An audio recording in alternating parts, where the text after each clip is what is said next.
সত্যবানের মৃত্যুর আর 4 দিন মাত্র বাকি। সাবিত্রী স্থির করলেন এ কদিন কঠোর তপস্যায় কাটাবেন। 3 দিন অনাহারে থেকে ব্রত করবেন। দুমত সেন শুনে বললেন, এ কি সংকল্প করেছ মা?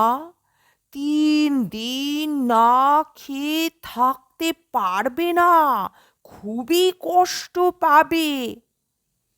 সাবিত্রী আশ্বাস দিলেন, আপনি ভাববেন না, আমার কোনো কষ্টই হবে না।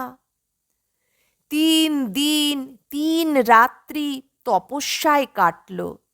চতুর্থ দিন সূর্যোদয় হতেই সাবিত্রীর বুকের ভেতরটা মোচড় দিয়ে উঠল। কান্নায় দেহ মন ভেঙে পড়তে চাইল।